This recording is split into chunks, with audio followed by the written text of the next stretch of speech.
Natatawang inilagay ni Ivory ang batya na naglalaman ng labahin sa ulo ni Fidel. Nagpupumilit itong tulungan siya upang ihatid sa kanilang bahay. Kaya ko namang dalhin yan eh. Mamaya mabasa ka pa at mapasma. Kagagaling mo pa naman sa sakahan. Alam kong kaya mo. Pero ang layo ng bahay niyo mula rito. Tsaka may timba ka pang dali. Mahihirapan kang bitbitin ng mga ito Sanay naman ako sa mga gawaing to, no?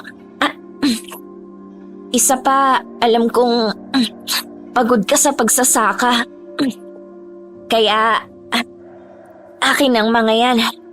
Anong silbi ng matipuno kong katawan kung hindi ko tutulungan ng mahal ko? Hindi ako napapagod kapag nakikita na kita. Sus, binobola mo na naman ako. Oh, dahan-dahan ha. Mamaya matisod ka. May dala pala akong mangga dyan sa bag. Matamis yan, kagaya ng halik mo. Loko-loko, tumahimik ka nga. Mamaya may makarinig pa sa atin at isumbong pa tayo kay nanay. Alam mo namang mainit ang dugo nun sa'yo. Miss ko na nga yung halik mo eh. Pakis nga, isa lang. Wala naman tao eh. Umayos ka nga. Natatawang tinungo ng dalawa ang bahay ng dalaga. Kahit sa danay hindi pa rin tumitigil ang kanilang kunitan. 3 taon na silang magkarelasyon. Ngunit inilihim nila yun kay Aling Sally na ina ng dalaga. Sapagkat noon pa ba na ayaw na nito sa binata na makitang sumasama kay Ivory. Ilapag mo na lang dito ang batya para maisampay ko ng mga labahin. Tulungan na kita, Pangga. Hindi na, kaya ko na to. Tsaka masyado mo na akong sinasanay na nandyan ka upang tulungan ako. Siyempre naman, gusto kong palagi ako nasa tabi mo. Alam mo ba, Pangga, sa tuwing nasa palayan ako, nasasabi ka kong umuwi ka agad para makasama na naman kita. Hindi naman ako umaalis dito sa bahay eh. Kung meron man akong pinupuntahan ay yung magtitinda ng mga gulay. Basta, namimiss kita palagi. Gustong gusto kitang makasama araw-araw. Bahagyang napalunok ng sariling laway ang dalaga. Nang mapansin na napangiti ang binata, nang makita ang punit-punit na panty na kanyang isasampay. Uy, akin to ah. Kay nanay to. Alam mo naman yon, may pera sa sugal pero pambili ng panty ay wala. Kaya nga nagsusumikap akong magtanim ng mga gulay sa bakanting lote para may pagkakakitaan eh. Buti na lang hindi ka nagmana sa nanay mong sugarol. Ay ayoko. Nang nabubuhay pa si Tatang, madalas nilang pag-awayan ang bisyo ni nanay. Wala na nga kaming makain pero uunahin pa talaga niya yon. Namatay lang si tatay dahil sa sama ng loob sa kanya. Nagmana ka sa tatang mo na masipag at mabait. Sige na Fidel, umalis ka na. Baka maabutan ka pa ni nanay rito. 5:00 pa lang Maaga pa para umuwi yun. Kahapon maaga yung umuwi dahil natalo sa mahjong. Kaya umalis ka na bago ka pa niya maabutan. Nandilat ang mga mata ni Ivory nang makitang galit ang kanyang ina nang makita sila ni Fidel na magkasama.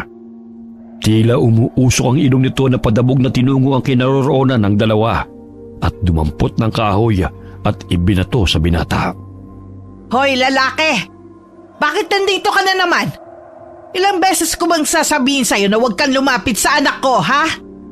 Hindi ko siya pinalaki para lapitan lang ng hampas lupang kagaya mo. Ano ipapakain mo sa anak ko? Kakarampot na palay na inaani mo? Hala, umalis ka rito bago pa kita kalad ka rin palayo. Galit na naman kayo, Aling Sally. Siguro natalo na naman kayo, no? Gumiti naman kasi kayo para swertehin kayo. Buwisit ka! Pinapainit mo talaga ang ulo ko Hala, lumayas ka rito! Layas! Aray! Aray naman! Ang likod ko! Babaliin ko talaga ang buto mo para magtanda ka! Lumayas ka rito! Nay, tama na po. Aalis na yan si Fidel. Hinatid lang naman niya ako dahil ang dami kong labahin. Hinatid ka lang? Ang sabihin mo, nakikipaglandian ka na naman sa lalaking yan. Ilang beses ko nang sinabi sa'yo na wala kang mapapala sa dukana yan Nandyan naman si Carmelo. Dati ka pa nung gusto. At maibibigay niya lahat ng pangangailangan mo. Hindi kagaya ng lalaking yan, isang kahig, isang tuka. Ang sakit niyo naman magsalita, Aling Sally. Nagsusumikap naman ako para maibigay ko ang magandang kinabukasan sa taong mahal ko Hayaan niyo, balang araw magiging mayaman din ako. At ibibili ko kayo ng bagong panty. Ayaw mo pa talagang umalis ha? Itong sa'yo! Malakas na hinambalos ng panggatong ng ginang si Fidela. Ganun na lamang ang pagsangga ng binata at kumaripas ng takbo. Sige, bumalik ka pa rito! Dahil gagapang ka na pa uwi! Nay naman, tumulong na nga yung tao, sinaktan mo pa. Isa ka pa! Wala kang magandang kinabukasan sa lalaking yon. Kahit sarili nga niya, hindi niya mapalamon ikaw pa kaya. Isa pa, haka-haka no na aswang ang tiyahin niyang si Dudang na nag-alaga sa kanya. Kaya marahil sa kanya ipinamana ang pagiging aswang dahil wala naman yung anak at asawa. Sinasabi ko sa'yo, Ivory ha, layuan mo ang lalaking yon. Nay, mabuting tao si Fidel. Mula pa pagkabata, kilala ko na siya at sabay kaming lumaki. Tsaka namatay si Aling Dudang na hindi naman napatunayan na aswang siya. Wala naman siyang kinain na tao sa lugar natin. Basta, layuan mo ang lalaking yon. Akala mo ba hindi ko nahalatang may gusto ang gunggong na yun sa'yo? At ikaw naman kumekerengkeng ka sa kanya. Akala mo naman mauubusan niya lalaki. Nandyan naman si Carmelo na matagal nang nagpapapansin sa'yo. Siya ang atupagin mo. Pumasok na po kayo sa bahay. Kumain na po kayo dahil nakapagluto na ako. Talbos ng kamote at kamatis po ang ulam natin. Talbos na naman? Wala bang mas masarap pa riyan? May pera ba kayo? Ibibili ko ho kayo ng masarap na ulam. Wala Natalo ko kaya umuwi na ako kagad. Ayaw naman akong pautangin ni Lena Buisit na babaeng yun. Babayaran naman siya kapag nakabawi ako Tumigil na kasi kayo sa pagsusugal. Dahil wala naman kayong napapala sa bagay na yan. Tsaka sa 10 beses na laro nyo, 1 beses lang kayo nananalo. Samahan nyo na lang kaya ako sa pagtatanim at paglalako ng mga gulay. Hoy Ivory, nanay mo ko. Kaya wala kang karapatan na pangaralan ako. Mamaya tamaan ka sa akin Tapalan mo na nga ng talbos ng kamote ang bunganga mo para tumigil ka na sa pagtatalak dyan. Kala mo kung sinong matino. Sampalin pa kita riyan Kung may pasaway na anak, may pasaway rin na ina. Anong binubulong-bulong mo riyan, ha? Wala ho, may nakalimutan lang akong kunin. Tumayo si Ivory at kinuhang mangga na ibinigay ni Fidela. Napapangiti pa siya habang hinihiwa yun Napalingon si Aling Sally sa kanya at napakunot noo. Oh, may mangga ka pala. Bigyan mo nga ako. Matikma nga kung matamis yan. Kaya nga po hiniwa ko para pagsaluhan natin to. Oh, sa inyo na tong 2 pisngi, sa akin na tong buto. Ang tamis Meron pa ba? Gutom na gutom kasi ko Walang lasa naman tong talbos ng kamote. May natira pang isa, hihiwain ko na muna yon. Masarap ba, Nay? Ay oo, sana bukas meron pa. Ay, grabe naman, nalingat lang ako saglit. Ubus na kaagad. Kanino ba nang galing ang matamis ng manggang to, ha? Bigay ni Fidel. Mukhang nagustuhan niyo nga Ano ba yan? May parte na maasim. Tsaka parang may nakain nga akong sira At tsaka may uod, pinitik ko lang. Nasaan ang sira? Pati balat parang gusto niyo ring nguyain Tumahimik ka nga. Dinadagdagan mo lang ang init ng ulo ko Sabihan mo ang lalaking yun, ha? Kung magbibigay lang naman damihan niya. Hindi yun sira na nga, kukonti pa. Matapos lumagok ng tubig, ay agad na tumungo ang ginang sa silid nito. Napapailing na lamang si Ivory dahil umuwi lamang ang ina kapag nagugutom at ubos na ang pera na kinita nito sa paglalako ng mga gulay. Wala na talagang pag-asang magbago pa si nanay. Mamamatay na siya sa gutom pero hindi pa rin titigil sa pagsusugal. Kinabukasan, maagang nagising si Ivory upang mamitas ng mga kalamansi at sitaw na kanyang pananim. Napadaan si Fidel at hinawi ang buhok nito na nakatakip sa pisngi ng dalaga. Ang aga mo naman nagising, Pangga. Kamusta ang nanay mo? Buhay pa ba? Baliw ka talaga. Ayun, tulog pa. Naubos mo ba yung mangga? Matamis, di ba? Sabi ni nanay, maasim daw at may uod. Anong maasim at may uod? Eh, yung pinakamakinis na mangga nga yung binigay ko sa'yo eh. Tsaka, lahat ng kinuha namin doon matatamis. Sus, hindi naman ako naniniwala sa sinabi ni nanay. Eh halos lunukin na niya pati ang balat sa sobrang gutom at pagkatakam eh. Kung may sira at uod yun, naghurumintado na yon. Halos pabulunan nga ng sinabi kong galing sa'yo. Ibang klase talaga yung nanay mo, Pangga, no? Asya, pupunta muna ako sa palayan ni Mang Ikoy. Mag-aabono pa kasi ako eh. Masama ang pakiramdam niya. Kaya ako na lang gagawa nun. Mag-ingat ka ha. Nakapag-almusal ka na ba? Oo, tsaka may baon ako rito para sa pananghalian.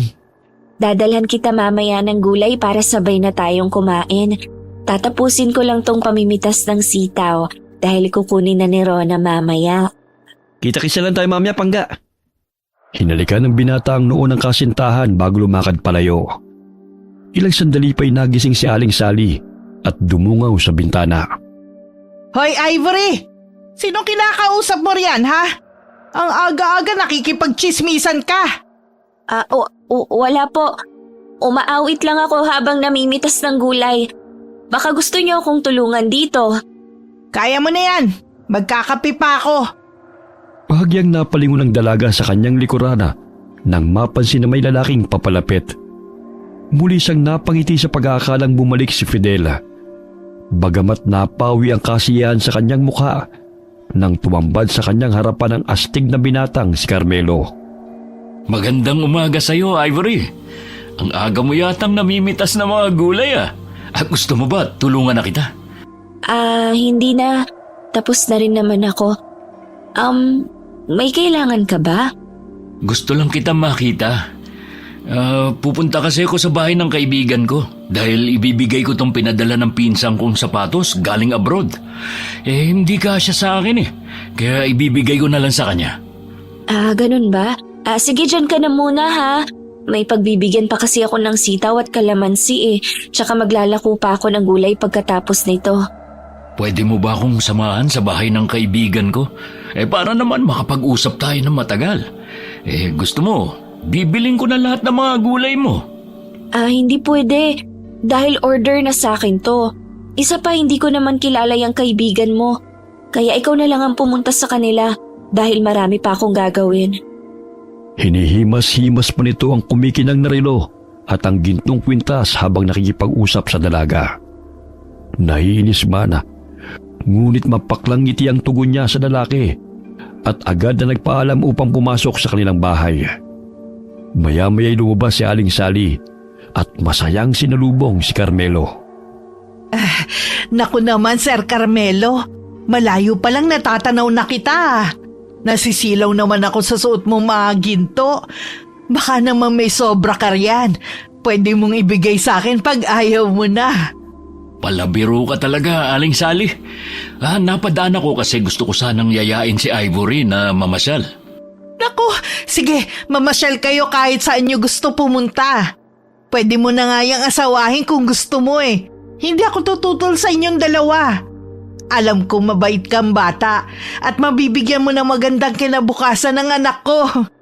Nay, anong sinasabi nyo? Marami po akong gagawin kaya wala akong oras na mamasyal. Akin na nga yung mga pesteng gulay na yan. Ako na ang maglalako nito. Kailan pa kayo nagka-interest na maglako ng gulay? Akin na nga yan. Order sa akin yan ni Ron at tong kalamansi may pagbibigyan ako. Kayo na lang ang sumama kay Carmelo na mamasyal. Hoy Ivory, huwag kang bastos ha. Nagmamagandang loob na nga ang tao, isnabin mo pa. Hala, samaan mo siya. Parang sumasakit ang tiyan ko. Sandali at pagbaba niyo lang ako. Hoy! Saan ka pupuntang bata ka? Siyempre sa banyo. Sasama ka ba, Nay? Pagpasensyahan mo na ang batang yun, Sir Carmelo ha. Mukhang hindi natunawan dahil puro gulay ang kinain eh. Huwag kang magalala, akong bahala sa'yo. Mapapasayo rin si Ivory at hindi na yun magtatagal. Alam mo, Aling Sally, ang ganda talaga ng anak mong yan. kakaiba siya sa ibang kababaihan na nakilala ko. Ang amo na mukha at ang sariwa. Bakit nandito ka pa? Nadaanan ko yung mga kaibigan mo. Nagsisimula na silang maglaro ah. Wala kasi kong pera ngayon, iho eh. Baka pwedeng makahiram. Ibabalik ko rin sa'yo kapag nakabawi ako. Magkano bang hihiramin mo? May 50 mil ka ba riyan? Maraming kapital, malaki ang panalo. Basta 2 buwan lang do, ibalik nyo agad ha. Tsaka alam nyo naman kami mga negosyante, konti lang naman ang tubo namin at pinapaikot-ikot lang namin ang kapital. Pangako, isasauli ko to sa'yo, iho. Ramdam kong saswertihin ako ngayon. Dahan-dahang lumakad si Ivory palabas ng kanilang bahay at dumaan sa kusina upang hindi makita ni Carmelo at Aling Sally. Nakakainis! Narito na naman ang hambog na Carmelo na yun. Ang dami-dami ng babaeng nakarelasyon. Akala talaga lahat makukuha niya. Ilang beses ko nang sinabing ayaw ko sa kanya. Pero hindi pa rin tumitigil sa panliligaw. Hoy, Ivory! Saka pupunta? Akala ko ba sumakit ang tiyan mo? Ayos na po ako, nakapagbawas na. Kayo na munang bahala sa bahay, aalis na po ako. Puwisit na batang yun. Tinakasan na naman ako. Hindi bale. Sa susunod na araw na lang ako babalik para bisitahin niyang si Ivory. Mukhang nahihiya pa sa akin eh. Oh, ito pala yung perang hinihiram niyo. Basta, Aling Sally, ang utang dapat bayaran. Dahil kung hindi, kukunin ko anumang gamit niyo na mapapakinabangan ko. Abay, wala problema. Ibabalik ko tong pera. Puhunan ko lang to, palalaguin ko lang. Humithit ng sigarilyong binata bago lumakad palayo sa ginang. Matagal na itong may pagtingin kay Ivory, ngunit madalas siyang iniiwasan ng dalaga. Makukuha din kita, Ivory. Tignan ko lang kung magmamatigas ka pa. Matapos na maihatid ng dalaga ang mga gulay kay Rona, ay dali-dali siyang pumunta sa palayan kung nasaan si Fidela. Malayo pa lamang itanaw na siya ng binata at tumakbo na ito papunta sa kanya na parabang may humahabol sa kanya. Oh, bakit napaaga yata ang pagpunta mo rito, Pangga? Kasi si nanay, gusto pa akong sumama sa Carmelo na yun. Ilang beses ko nang sinabi sa kanya na ayaw ko sa lalaking yun eh. Halatang manyak, hambog at higit sa lahat, filingero. Akalain mo ba naman pinapakita pa talaga ang mga alahas habang kinakausap ako? Wala naman akong pakialam kahit balutin pa niya ng ginto ang katawan niya. Pero itong si nanay, halos pagkandara pa sa lalaking yun at pinipilit akong mamasyal kasama ang hambog na yun. Tignan mo nga yung itsura mo, oh. Parang nakakain ka ng sangkatutak ng sili sa pamumula mo eh. Si nanay kasi nakakainis. Mabuti na lang at nakatakas ako. Sinabihan ko siya na sumama ang tiyan ko, kaya ayon, tumakbo ko papunta rito. Kaso nga lang, hindi na kita naipagluto. Wala tayong ulam. May pritong tilapia akong baon.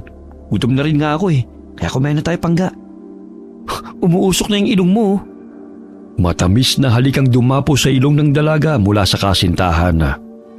Wala man silang kayamanan na may pagmamalaki. Ngunit ang pagmamahal nila sa isa't isa ang siyang dahilan ng labis nilang kasiyahan at hindi matutumbasan ng anumang yaman. Napakaswerte ko dahil naging parte ako ng buhay mo, Pangga. Akalain mo yun? Halos nasa lalaki na yun ang lahat, pero ayaw mo pa rin sa kanya. Oo, nasa kanya na ang lahat, pati kahambugan at kapreskuhan. Higit sa lahat, amoy bayabas. Amoy bayabas? Oo, amoy hinog na bayabas yung kilikili niya. Sumuntok talaga sa ilong ko kanina nang itaas niya yung braso niya para ipakita yung gentong relos niya. Ay nako, hindi talaga nakatakas yun sa ilong ko, Pangga. Baka naman may bayabas na tanim sa bakuran nyo. Naku, wala no. Kalamansi lang ang nandoon. Ang kulit mo ah. Ako, amoy bayabas na rin ba ako? Amoy hinog na mangga, kaya ang sarap kong kurutin. Binubola mo naman ako eh. Halika na nga, kumain na nga tayo. Umaandar na naman yung kakulitan mo eh. Paamoy nga ng kilikili mo kung amoy bayabas din. Amoy pawis lang to, no? Pero wala akong putok. Nakakaloka talaga siya. Ang daming pera pero hindi man lang makabili ng tawas at maligo. Ang lakas pa ng loob magtaas ng kamay sa harapan ko. Totoo ba yan? Baka naman sinasabi mo lang yan dahil naiinis ka sa kanya. Mukha ba akong nagsisinungaling? Ang lakas talaga ng amoy niya. Tapos si nanay pangiti-ngiti pa kung kausapin ng lalaking yun. Palibhasa, pera ang iniisip nun. Kaya sa tuwing makikita niya si Carmelo ay halos ipagtulakan ako eh. Paano kung sabihin ng nanay mo na pakasalan mong lalaking yun? Botong-boto pa naman siya kay Carmelo para sa'yo. Hindi naman siyang tatabi kay Carmelo eh. Ayokong makasama yun. Dahil mahihimatay lang siguro ako kapag araw-araw kong nasisinghot ang amoy ng bayabas. Mas pipiliin ko pang mamatay kaysa makatuluyan ng lalaking yun. Teka, ipinamimigay mo na ba ako? Ay hindi ah. Paano ba naman kasi? Ayaw sa akin ng nanay mo. Isa pa, mayaman yung manliligaw mo. At boto pa si Aling Sally sa kanya. E di silang magsama, sila naman ang nagkakamabutihan eh. Basta Pangga ah, yung pangako natin sa isa't isa na walang iwanan ha. Sa hirap man o ginhawa, ikaw pa rin ang pipiliin ko. Mahigpit na niyakap ni Fidel si Ivory dahil alam niyang mahal na mahal siya ng kasintahan. Ibang-iba ito sa kababaihan sa kanilang baryo na hindi nasisilaw sa yaman ni Carmelo na kilalang nagpapautang at nagpapatubo ng malaki sa mga taga-baryo. Bahagya silang natigil sa pagkukulitan nang may marinig na yabag na papalapit sa kanilang kinaroroonan. Ay naku, pati ba naman dito nasundan ako ng lalaking yan? Nandito ka lang pala, Ivory. Akala ko ba masama ang pakiramdam mo kanina? At marami ka pang gagawin kaya ayaw mo sumama sa aking mamasyal. Totoo namang sumama ang pakiramdam ko ah. Nagpapahinga lang ako rito dahil maya-maya ay mamimitas pa ako ng mga gulay. Halata namang iniiwasan mo ako eh. Yan ba ang lalaking pinagmamalaki mo? Halos hindi ka nga niya mapakain na maayos. Kaakarampot na isda lang ang pananghalian nyo. Sa isang hamak na magsasaka pa talaga tumibok yung puso mo. Hoy Carmelo, wala kang karapatang pilitin ako na sumama sa'yo.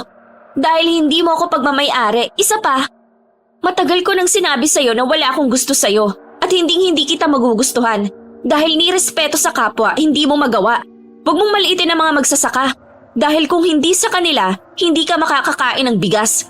Bakit? Mabubusog ka ba ng pera at ginto? Sige nga, isaing mo at kainin mo yan. Akala mo naman kung sino, amoy bayabas naman. Tama na yung Pangga. Umalis na lang tayo rito.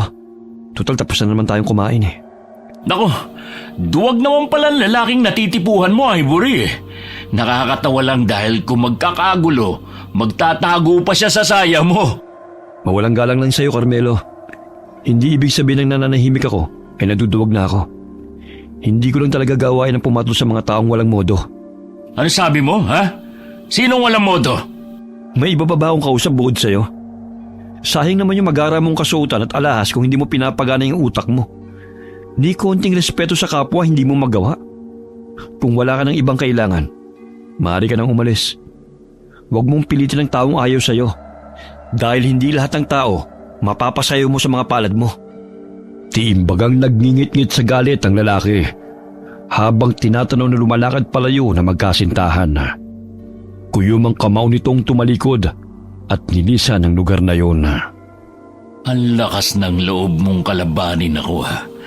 Pwes, tignan ko lang kung hanggang saan ang tapang ninyong dalawa.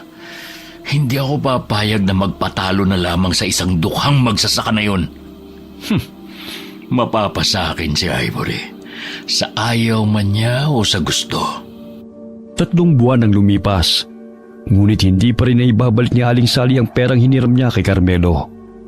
Sa tuwing nakikita niya ang lalaki, ay humihingi ito ng paumanhin dahil naubos na ang pera.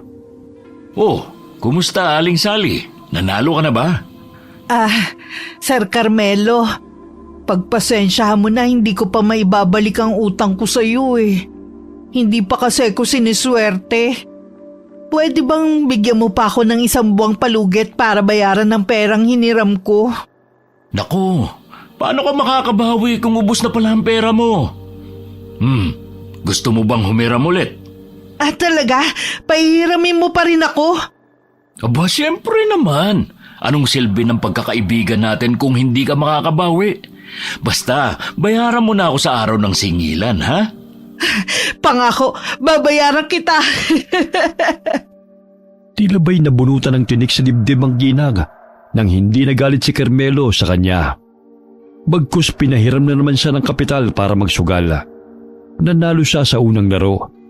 3 sunod-sunod na araw siyang sinuwerte. Kaya hindi na siya tumigil sa pag-aakalang yun na ang simula ng kanyang tagumpay. Subalit ang kanyang kasiyahan ay biglang napawi nang matalo siya sa laro hanggang sa maubos ang kanyang pera. Maging ang titulo ng kanyang lupa ay kanyang ipinambayad sa kaibigan ni Carmelo na kalaban niya sa sugalan. Umuwing bagsak ang balikat ni Aling Sally at mainit na naman ang ulo nito. O Nay, kaninang umaga lang ay ang saya mo ah. Bakit ngayon parang kinuyumos yung mukha mo? Huwag mo kong kausapin. Buisit, tatalo na naman ako. Akala ko sunod-sunod na ang swerte ko eh. O di ba nanalo na kayo nung isang araw? Di sana huminto na kayo dahil malaking pera na ang napanalunan mo. Tumahimik ka nga, buisit ka. Pinusta ko na naman lahat ng pera ko sa pag-aakalang sunod-sunod na ang panalo ko. Lintek, minalas ako. Kaya ikaw, sagutin mo na si Carmelo para mawala na ang problema ko. Ay, ayoko nga. Anong sinabi mo, ha? Hindi mo talaga ginagamit yung utak mo, no? Maraming pera ang lalaking yun. At malulutas ang problema natin kapag siya ang nakatuluyan mo. Wala naman po tayong problema kung hindi kayo nagsusugal eh. Ilang beses ko na kayong sinabihan na itigil nyo na yung bisyo nyo. Hindi na yan pampalipas oras. Patay ako kung hindi ako makakabayad ng utang. Ikaw ang magiging kasagutan sa lahat ng pagkakautang ko kay Carmelo. Kaya pumayag ka na magpakasal sa kanya. Umutang kayo kay Carmelo? Alam nyo namang ang laki kong magpatubo nun, di ba? Daig pa ang 5-6 sa Bombay. Nay naman, maglako ka na lang ng gulay para mabayaran mo ng pakunti-kunti ang lalaking yun. Ayoko siyang makasama at higit sa lahat, ayoko magpakasal sa kanya. Sumasagot-sagot ka pa, ha? Kung ano sasabihin ko, gagawin mo. Pakakasalan mo si Carmelo dahil kung hindi, patay tayong dalawa. Kayo lang naman ang may utang sa kanya. Bakit ako nadadamay? Tsaka magkano bang utang niyo sa kanya? 100,000. Kaya kung papayag ka magpakasal sa kanya, mabubura lahat ng pagkakautang ko.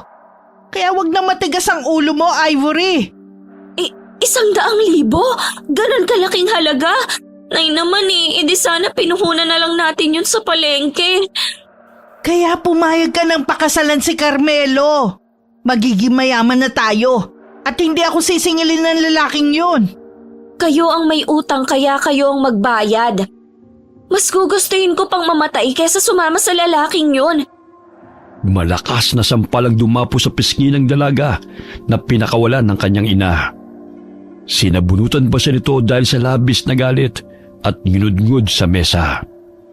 Utang mo sa akin ang buhay mo, kaya dapat mo sundin na lahat ng pinag-uutos ko sa'yo. Kung hindi dahil sa akin, hindi ka mabubuhay sa mundong to. Simula ngayon ayoko na nakikipagkita ka sa hampas lupang Fidel na yon. Pinipilog lamang niya ang ulo mo at wala kang kinabukasan sa kanya. Si Carmelong nararapat sa'yo, hindi ang hampas lupang magsasaka. Ayokong magpakasal sa lalaki hindi ko iniibig. Kasalanan niyo kung bakit kayo namomroblema ngayon dahil napaka-irresponsable niyo. Anong sinabi mo, ha? Lumalabang ka na ngayon? Yan ba ang tinuturo ng Fidel na yun sa'yo? Itinulak ng dalaga ang kanyang ina upang makalayo. Dumugo ang kanyang labit, nagkabuhol-buhol ang mahaba niyang buhok. Hindi si Fidel ang dahilan kung bakit ako nagkakaganito, kundi ikaw. Sa mura kong edad ay hindi na ako nakapag-aral dahil kailangan ko magtanim at maglako ng gulay para makakain. Nauubos na nga ang oras niyo sa sugalan imbis na alagaan ako Ni hindi nga ako marunong magsulat at magbasa dahil hindi niyo ako tinuruan at pinalakas noon. Ang hampas lupang sinasabi niyo, ang siyang nagturo sa akin ng mga bagay na dapat sana kayo ang gumagawa. Si Fidel lang ang naging kakampi ko sa lahat. Para hindi ako tuksuhin ng mangmang at walang alam. Kaya kung may sisisihin man kayo sa lahat ng problema na nangyayari sa buhay niyo, yun ay ang sarili mo at hindi ang ibang tao. Pumasok ng silid ang dalaga at sinarado ang pinto. Humagulgol siya ng iyak dahil hindi na niya kaya pa ang pananakit ng sariling ina. Hindi niya sukat akalain na gano'n na ito kadesperada na gawin siyang pambayad utang kay Carmelo. Ayoko magpakasal sa lalaking yun. Kailangan ko nang umalis sa lugar na to kasama si Fidel. Napasilip si Ivory sa pintuan nang marinig ang boses ng mga kalalakihan na kausap ng ina. Nandilat ang kanyang mga mata nang matanaw si Carmelo at ang mga kaibigan nito. Oh, Aling Sally, nasaan na yung titulo ng lupa na siyang pambayad mo kay Bert? May utang din kasi siya sa akin eh. At yun daw ang pambabayad niya sa akin. Kaso nga lang, kulang ang lupa na to sa laki ng utang mo sa kanya. Teka, kukunin ko muna sa aparador ha. Ang liit naman ng lupang to para sa malaking halaga na utang mo. At saka parang wala ka na rin pambayad sa akin dahil hindi ka pa nakakabawi. Paano na yan, Aling Sally? Bigyan mo pa ako ng palugit. Mababayaran ko rin lahat ng utang ko sa'yo, iho. Paano mo nga ako mababayaran ngayong wala ka ng collateral? Ang titulo ng lupa ay para sa pagkakautang mo sa kaibigan ko, wala ka ng natirang ari-arian. Maangas siyang tinitignan ng tatlong kalalakihan na anumang oras ay handa siyang saktan. Napatampala lamang sa bibig si Ivory dahil hindi niya inaasa na hindi lamang isang tao ang pinagkakautangan ng ina dahil nalulung na ito sa bisyo. Alam mo ba kung anong ginagawa ko sa mga taong hindi nagbabayad? Sinisilid ko sa sako, tinatapon sa dagat, o di kaya inililibing ko ng buhay. Pakiusap, Sir Carmelo. Huwag naman sana tayong umabot dun. Hindi tayo aabot dun kung ibibigay mo ang gusto ko. Si Ivory, di ba matagal ka na may gusto sa kanya? Pwede mo siyang pakasalan. Makabawi man lang ako sa'yo. Ang galing ah! Nabasa mo agad ang laman ng isipan ko. Kung maging asawa ko na si Ivory, hindi na kita sisingilin sa lahat ng pagkakautang mo sa akin. Gusto rin naman kita para sa anak ko eh. Nandun siya sa loob ng kwarto. Pwede mo siyang puntahan dun.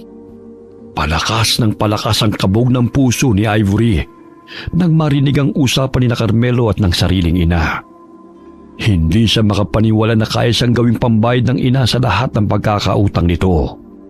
Hindi maaari ito. Kailangan kong umalis rito. Hindi ako pwedeng sumama kay Carmelo. Sarado na ang pinto. Mukhang tulog na yata si Ivory ah. Gising pa yan. Kani-kanina lang nag-usap pa kami. Sandali ako na ang tatawag ha. Ivory, lumabas ka muna riyan, may bisita ka. Ilang beses pang tinawag ni Aling Sally ang anak, ngunit hindi pa rin siya pinagbubuksan. Lingid sa kalaman nito na lumabas mula sa bintana si Ivory at dali-daling tinungo ang bahay ni Fidel. Hindi na makapaghintay si Carmelo na dalhin sa bahay nito ang dalaga, kaya't malakas niyang tinadyakan ang pintuan. Nagulantang si Aling Sally nang bumungad sa kanyang paningin ng bukas na bintana at wala na roon ang anak. Nandito lang siya kanina eh. Marahil umalis siya at dumaan sa bintana. Habulin na lang natin, baka sakaling hindi pa yun nakakalayo. Pagmamay-ari ko na si Ivory kaya ako na ang may karapatan sa kanya ngayon. Maging ikaw, Aling Sally, pinambayad utang mo na siya kaya hindi ka na maaaring makialam sa amin. Pero nakikiusap lang ako sa'yo, Sir Carmelo. Huwag mo saktan ng anak ko. May katigasan ng ulo nun pero mabait naman yun. Mga pare, habulin niyo si Ivory bago pa yun makalayo. Baka pumunta siya sa bahay ni na Fidel. Doon naman siya madalas nagpupunta eh. Umiiyak na tinungo ng dalaga ang bahay ng kasintahan. Palingon-lingon siya sa paligid sa takot na masundan ni Carmelo. Pagdating niya sa kubo na tinitirhan ni Fidel ay malakas siyang kumatok Dahilan na magising ang binata at pagbuksan siya nito. Fidel, buksan mo ang pinto! Tulungan mo ako! Bakit ka umiiyak? Ano nangyari sa'yo, Pangga? Kailangan kong umalis rito. Pakiusap, tulungan mo ako, Fidel. Sa oras na to, batid kong pinaghahanap na ako ni na Carmelo. Si nanay, lubog siya sa utang sa lalaking yun. Maging ang titulo ng lupa ay pinangbayad niya. Ngunit kulang pa rin yun, kaya napagkasunduan nilang akong pambayad sa utang ni nanay. Ayokong sumama kay Carmelo. Ayoko siyang maging asawa. Umalis tayo rito. Walang hiya talaga yung nanay mo. Pati ikaw nagawang ipahamak dahil adik na sa sugal. Fidel, natatakot ako. Alam mo namang maraming babae ang si Carmelo. Ayokong gawin niyang koleksyon. Kung hindi makakabayad si nanay, ay mapapahamak din siya. Kailangan niyang harapin ang resulta ng kanyang ginawa. Ngunit hindi pwedeng ikaw ang kabayaran sa lahat ng atraso niya sa lalaking yon. Hindi yun makatarungan, Pangga. Nagdala ng ilang damit si Fidel at isinilid sa kanyang baga. Kinuha niya ang itak na nakasabit sa dingding at tumakbo palayo sa lugar na yon. Tinahak nila ang madilim na daan. Ilang sandali pa'y may mga yabag silang narinig, kaya't nagtago sila sa mga talahiba. Pigil ang iyak ni Ivory habang tinatakpan ng palad ang bibig. Maya-may muli silang tumakbo nang mapansin na lumagpas na sa kanilang pinagkukublian ng dalawang lalaki na naghahanap sa kanila. Doon muna tayo sa kamalig ni Mang Ikoy, kung saan wala masyado nakakapunta ron maliban sa amin. Fidel, huwag mo akong ibibigay sa kanila, ha? Ipangako mo sa akin yan. Pangako, Pangga, hanggat nabubuhay ako, hindi ko hahayaan na may manakit sa'yo. Magkahawak kamay silang tumakbo at nagtago sa mga puno na kanilang nadadaanan. Subalit laking gulat nila nang may humarang sa kanilang harapan. Naninag nilang dalawa sa tulong ng maliwanag na buwan ang nakangising si Carmelo. Saan kayo pupunta, ha? Akala nyo ba makakatakas pa kayong dalawa? Hoy, Ivory, aking ka na ngayon dahil pinambayad utang ka na ng nanay mo. Kahit tumanggi kang sumama, pagmamay-ari na kita. Kaya wala ka na magagawa pa. Hindi ako sasama sa'yo, hayop ka! Ikaw lang naman na nagpupumili ito na pautangin si nanay. Dahil alam mong sugarol siya at hindi kayang makabayad. Ginipit mo siya para makuha ang gusto mo. Hindi ako sasama sa'yo. Walang yaka! At saan ka sasama? Sa lalaking walang ibubuga? Hindi ka nga kayang ipagtanggol niyan eh. Tingnan mo nga itsura niya. Namumutla na! Tarantado ka pala eh. Kung may duwag man dito, ikaw yun. Ginagamit mo lang ang pera mo para pagsamantalahan ng kahinaan ng mga tao. Kahit ayaw sa'yo, pinipilit mo para sumama. Isa kang duwag! Nanlilisik ang mga mata ni Fidel na sinugod si Carmelo.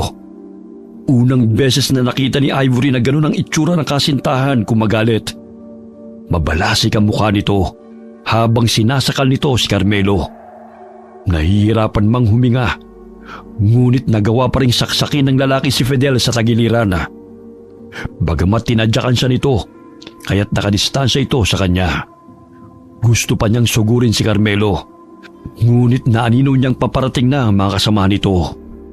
Hinawakan niya sa braso si Ivory at muli silang tumakbo palayo. Ngunit napansin ng dalaga ang dugo na dumadaloy sa tagiliran ng kasintahan. Fidel! May dugo! Nasugatan ka yata. Huwag mo na akong alalahanin. Kaya ko pang sarili ko. Ang importante, makalayo tayo sa mga gunggong na yun. Sige! Takbo lang ng takbo! Akala nyo talaga matatakasan nyo ako, ha? Malapit na sila, Fidel.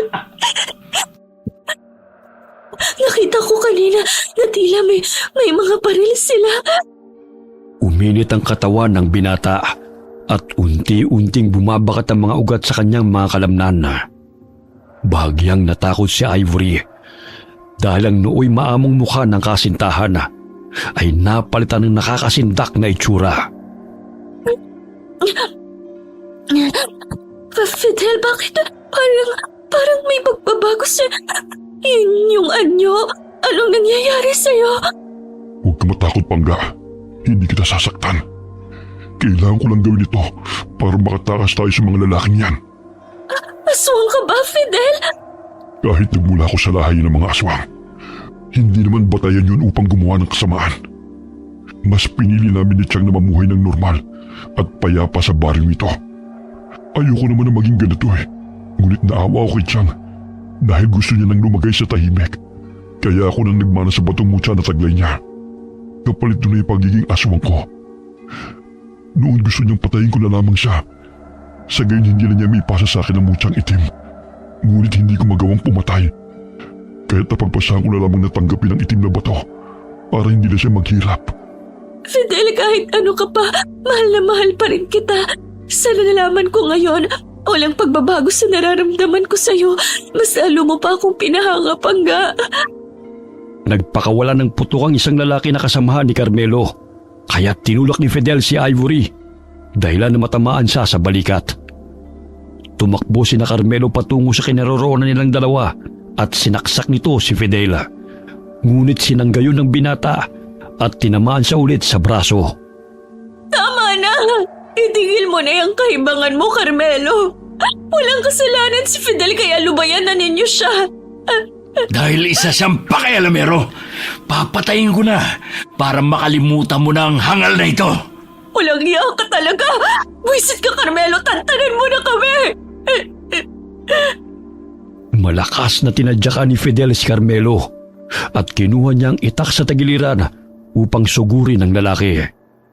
Ngunit sinaksak ng kasama nito ang braso at likod ng aswang na si Fidel ng paulit-ulit dahilan na mabitiwan nito ang patalim. Pinagtulungan nilang sugurin si Fidel hanggang sa manghina ang binata. Tumakbo si Ivory at niyakap ang kasintahan. Itigil na ninyo yan! Wala kaming kasalanan sa inyo, lalo na si Fidel. Kung may pagkakautang man si nanay sa inyo, siya ang singilin nyo, hindi kami. Hindi ka ba marunong umintindi, Ivory? O sadyang mahina lang talaga ang utak mo? Akin ka na. Kaya ang sino mang umaangkin sa pagmamayari ko, kailangan kong iligpit. Gaya ng lalaking yan. Kailangan niya mawala sa ating landas dahil magsasama na tayo. Hindi mo ako kasakapan at hindi ako sasama sa'yo. Fidel, gumising ka, Panggaha. Patawarin mo ko. Kung hindi kita nailigtas mula sa mga tarantadong yan. Mahal na mahal kita, Ivory. Fidel! Pakiusap pag mo akong iwan. Patawarin mo ko kung nadamay ka pa sa kaguluhang ito. Tama na nga yan drama na yan. Ikaw, buhatin mo na yan si Ivory at kayong dalawa, ihulog nyo na lang sa bangin ng lalaking yan. Wag! Huwag niyong gawin niya kay Fidel. Hayop kayo. Humahagulgol ng iyak ang dalaga habang niyayakap ang kasintahan na pilit na inilalayo ng dalawang kalalakihan sa kanya. Pagamat napansin niya na bumukas ang bibig ni Fidel at iniluwa nito ang batong itim na nasalo ng kwelyo nito. Bago pa siya makaladkad ni Carmelo palayo kay Fidel, nakuha niya ang batong itim at dahan-dahang nilunok yun. Ilang sandali nakita niyang nagtulong ang dalawang lalaki na ihulog si Fidel sa bangin. Tayo na! Hayaan na natin mabulok ang lalaking yan dyan. Ikaw, Ivory, sanayin mo na sarili mo na kasama ako. Dahil kahit kailan, hindi na kayo magkikita ng lalaking yan. Patay na siya! Pagbabayaran mo ginawa mong to sa amin ni Fidel. Kayong lahat na pumatay sa kanya. Paano mo kami pagbabayarin, Aber? Ni hindi mo nga kayang iligtas ang sarili mo eh. Inutusan nito ang isang lalaki na buhatin si Ivory. Nagpupumiglas man, ngunit nanghihina na ang dalaga dahil sa labis na pagod at paghihinagpis sa sinapit ni Fidel. Ayaw pang sumakay ng sasakyan ng dalaga, ngunit sinuntok siya ni Carmelo sa tiyan dahilan na mawalan siya ng malaya. Walang tao sa kalsada, kaya malaya nilang nadala si Ivory sa mansyon na tinitirhan nito. Pinahirapan mo pa talaga ako. Pwes, hindi ka na makakaalis pa sa lungga ko. Pakipot ka pa kasi kaya itong inabot mo. Animoy demonyong tumatawa habang hinahalikan nito ang leeg ng dalaga. Nasa loob pa lamang sila ng sasakyan, ngunit hindi na nito napigilan ang sarili na halikan si Ivory. 2 oras ang kanilang nilakbay bago nakarating sa rest house. Walang kabahayan na tanging mga puno lamang ang madadaanan sa naturang lugar. Dinala ni Carmelo ang dalaga sa isang bahay katabi ng rest house.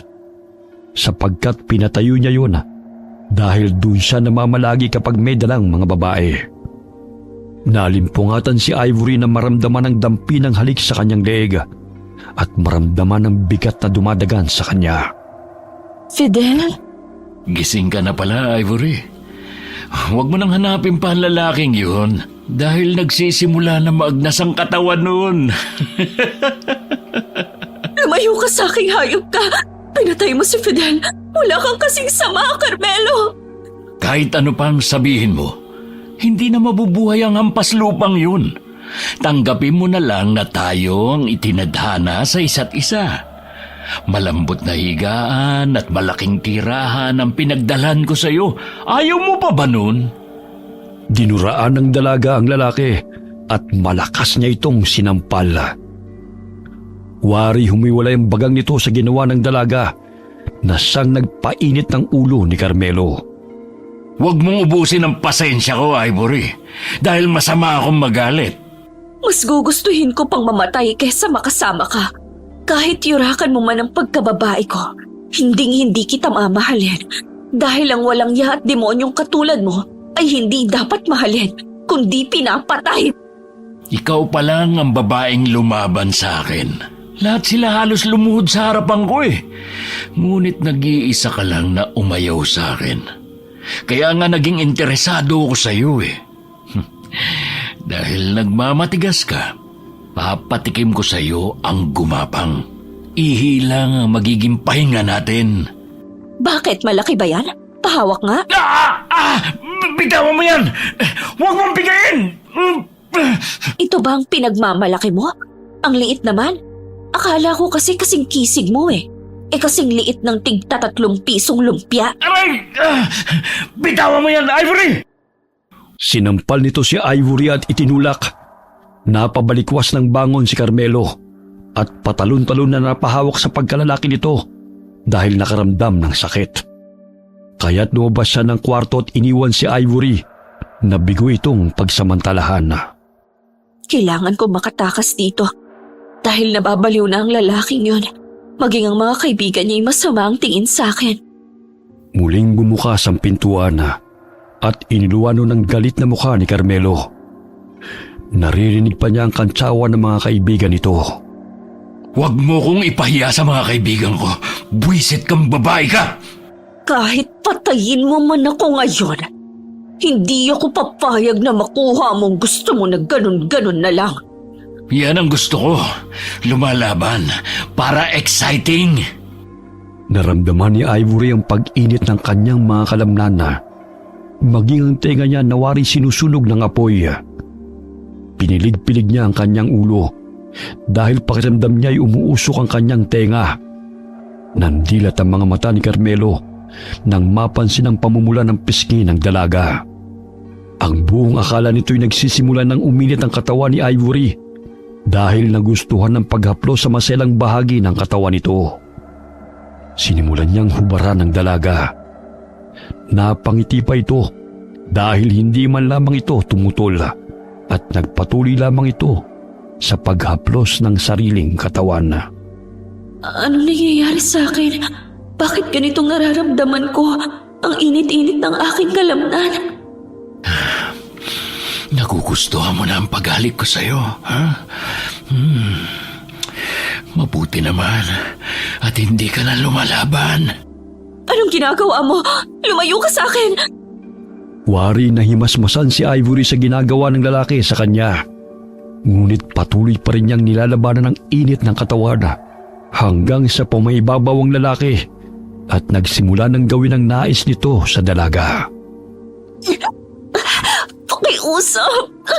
Carmelo! Pakawalan mo na ako! Pakakawalan lang kita.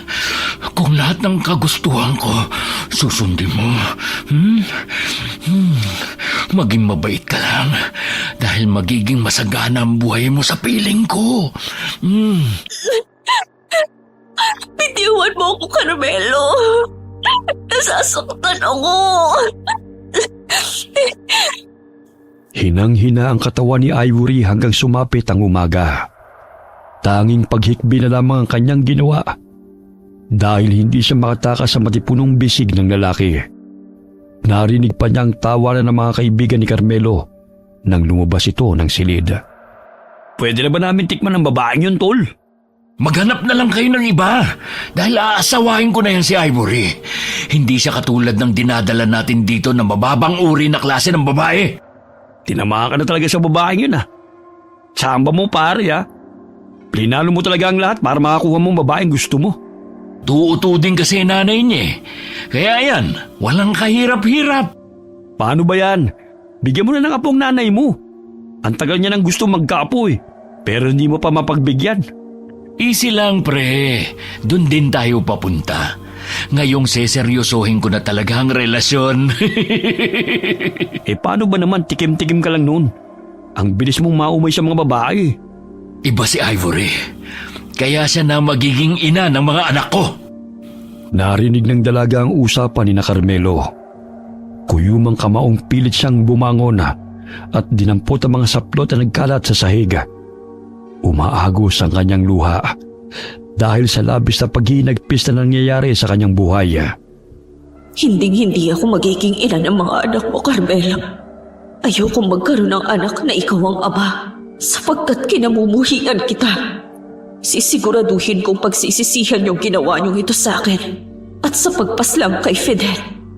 Kinakailangan kong maging matatag at pag-isipan ang bawat hakbang na aking gagawin. Pagbabayarin ko kayong lahat sa ginawa niyo sa akin. Napalukip-kip sa sulok ng silid si Ivory nang pumasok ang isang ginang. Strikto ang mukha nito at matalim na napatingin sa kanya. May dala itong pagkain at marahan itong inilapag sa kama. Kumain ka na.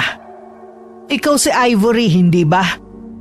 Tumango lamang ang dalaga at tinitigan lamang ang ginang.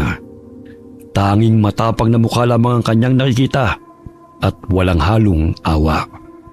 Maswerte ka dahil ikaw ang napiling maging asawa ng anak ko. Ayos na rin dahil bata ka pa. Nakakasiguro akong malinis ka. Gusto ko lang naman na magkaapo na kaya pasayahin mo ang anak ko.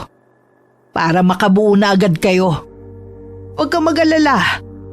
Makakakain ka rito na masasarap nang hindi mo pa natitikman sa probinsya kung saan ka man nanggaling. Minsan lang sumeryoso si Carmelo sa isang relasyon. Kaya huwag mo siyang galitin. Bakit mo sinusuportahan ang kawalangyaan ng anak mo? Dapat turuan mo siya ng tama at ituwid ang mga mali niyang ginagawa. Alam mo bang pumatay siya para lang makuha ang kagustuhan niya? Kumain ka na lang para maging malakas ka. Ang pinakaayaw ko, madaldal. Naiintindihan mo ba? Kaya bonjing niyang anak mo eh. Dahil kinukonsinte mo. Walang modo at higit sa lahat, mas masahol pa kaysa sa hayop ang pagkatao. Tumigil ka. Huwag na huwag mong pagsalita ng masama ang anak ko. Nasa pamamahay kita. Kaya dapat marunong kang lumugar. Inilapit ng ginang ang mukha nito sa mukha ni Ivory at pinisilang pisngin ito. Ilang sandali pa'y sinampal niya ang dalaga bago lumabas ng silid. Lalabas din sana si Ivory, subalit bantay sarado siya ng mga kaibigan ni Carmelo. Malagkit na nakatitig sa kanya mga ito at halatang sabog sa ipinagbabawal na gamot. Naroon din ang lalaki na nakikipagkwentuhan sa kanyang mga kaibigan. Oh, saan ka pupunta, Ivory? Kumain ka na muna bago pa lumamig ang pagkain. Gusto mo, subuan pa kita? Magbabanyo lang ako. Sumasakit kasi ang tiyan ko eh. Sasamahan na lang kita. Mamaya tumakas ka na naman eh. Huwag kang magtatangkan tumakas dahil mahihirapan ka lang. Huwag kang gagawa ng hakbang na ikagagalit ko. Dahil parang mga tuta ang mga yan na handang sumalo sa pinagsawaan ko. Itinuro nito ang mga kaibigan na tila bilasang isda ang mga mata sa pamumula. Tumatawa pa ang mga ito na nakatingin sa kanya na tila ba'y hinuhubaran siya. Nakaagaw ng pansin ang toolbox sa tabi ng sofa sa kinauupuan ng mga kalalakihan. Kaya nagkaroon siya ng pag-asa makakuha ng sandata laban sa mga ito. Habang lumilipas sa mga araw, nararamdaman ni Ivory ang pagbabago sa katawan. Umiinit ang kanyang mga kalamnan na tila ba'y umuusok ang kanyang tenga. Napansin niyang mahimbing na nakatulog si Carmelo matapos na may mangyari sa kanila. Kailangan ko munang iligpit ang bonjing na to para malaya ako makakalabas dito. Pinulupot niya ang kumot sa katawan ng lalaki bago itinali. Tanging ang ulo lamang nito ang nakalabas. Tatakpan pa sana niya ng una ng mukha ni Carmelo, ngunit may narinig siyang mga yabag palapit ng silid. Nagulat siya nang marinig ang boses ng isang lalaki, kaya't nabitiwan niya ang unan. Hoy, papatayin mo si Carmelo para makatakas ka, ha? Akala mo ba'y makakatakas ka pa rito? Kaya nga rito. Ano bang matagal na rin kitang kursunada? Kaso nga lang, tinamaan ang gusto ng kaibigan ko sa'yo. Mahimbing siyang natutulog. Kaya pwede bang ako naman ang pasayahin mo, ha? Aray! Nasasaktan ako. Pakiusap, bitawan mo ako. Isusumbong kita kay Carmelo. Sige, sumigaw ka. Dahil hindi ako magdadalawang isip na pasabugin ang bungo mo. Kagaya ng ginawa ko sa nobyo mo. Baboy ka! Walang kasama. Bitawan mo ako. Halika, dun tayo sa sala. Hindi naman malalaman ni Carmelo Dahil naglalaway na sa pagtulog Tsaka saglit lang naman tayo Ang ganda mo, Ivory. Kaya nakakatakam ka Sige na, pumayag ka na. Kasi sabik na akong matikman ka. Bakit umiinit na naman ang mga kalamnan ko? Ano nangyayari sa akin? Ang sakit ng katawan ko. Bakit hindi ka mapakalirian? Alam kong nasasabi ka na rin sa gagawin ko sa'yo.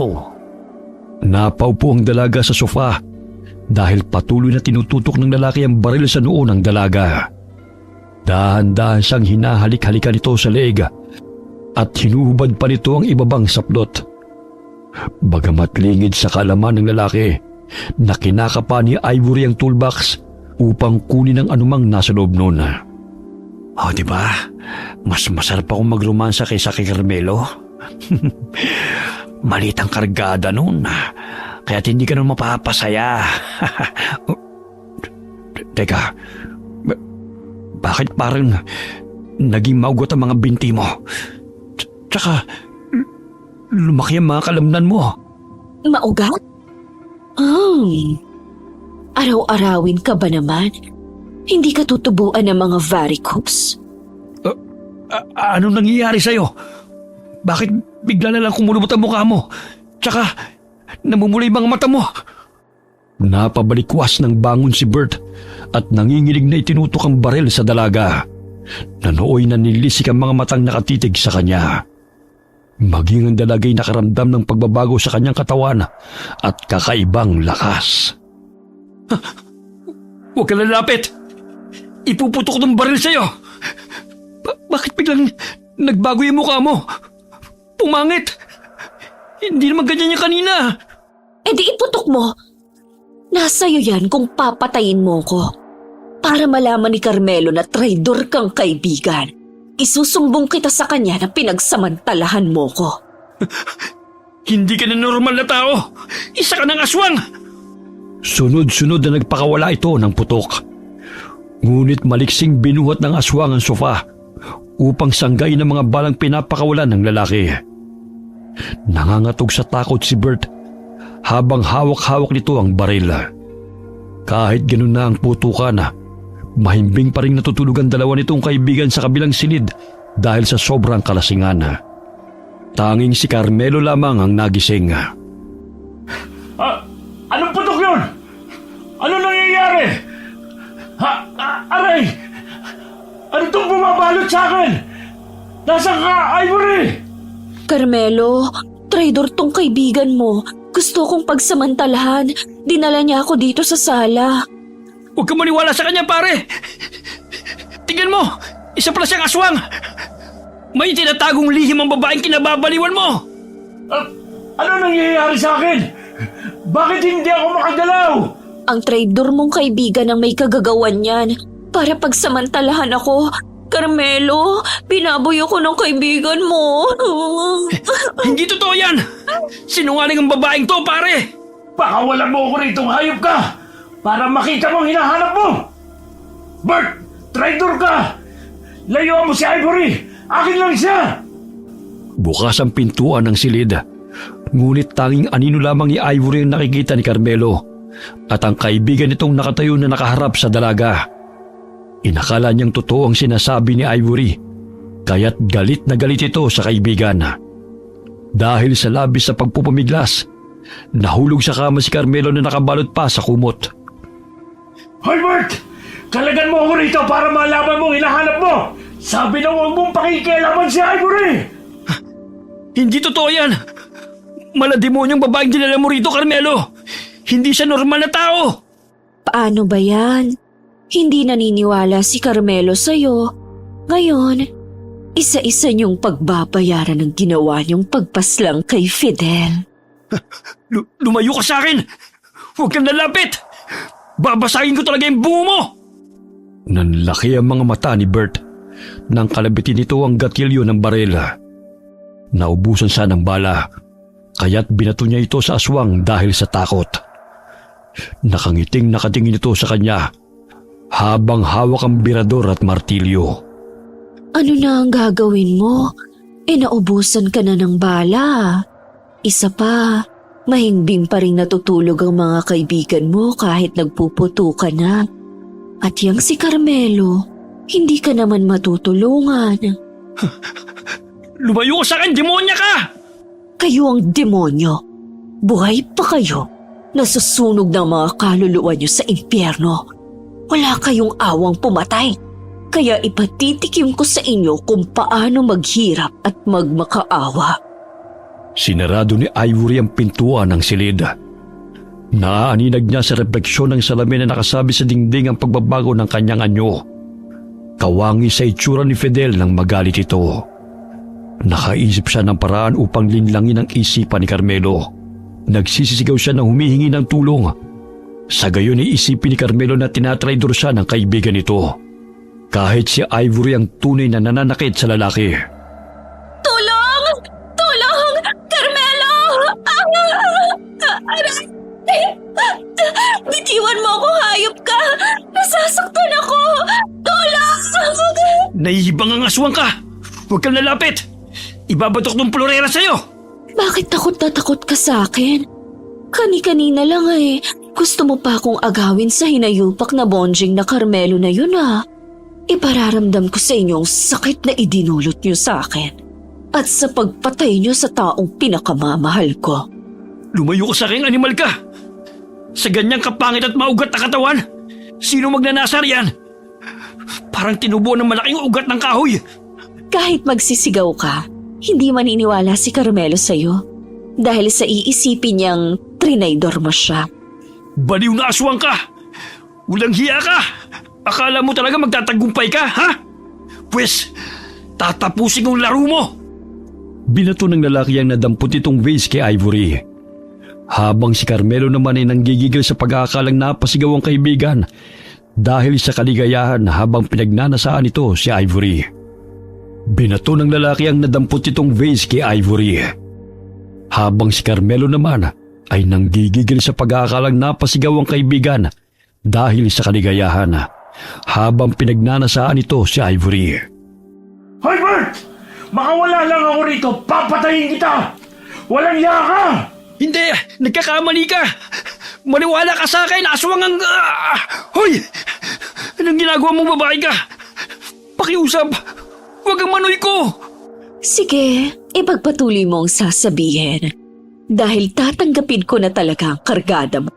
Alam mo ba ang mga katulad nyo ay hindi na maaaring bigyan ng pangalawang pagkakataon na mabuhay?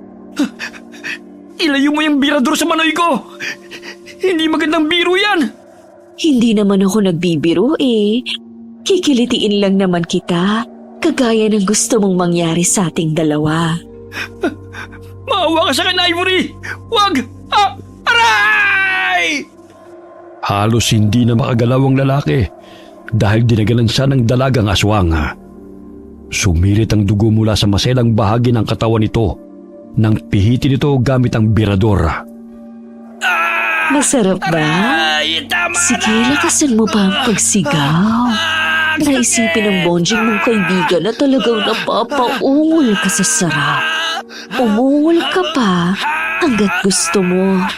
Dahil bubutasin ko talaga ang katawan mo hanggang sa mamutla ka. Manoy ko! Wala nang manoy ko! Pakiusap!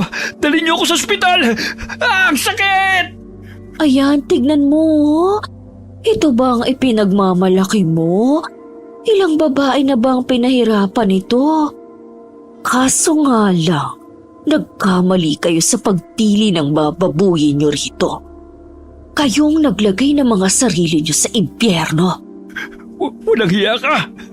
Kampung ka ng dyablo! Kung alam ko lang na aswang ka, hindi ka na sana namin sinama rito!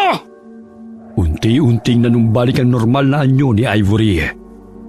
Ilang sandali pa'y bumukas ang pintuan at iniluwan nun si Aling Elsa na may bit-bit na Armalite. Ano nangyayari dito? Bakit may narinig akong putukan? Tulungan mo ako, tita! Demonyong babaeng yan! Pinutok niya ang Samantalahan niya po ako, Aling Elsa. Mabuti nga lang at nakalaban ako. Gusto pa niya ako suluhin at ilayo rito. Natakot ako kaya nagawa kong panlaban.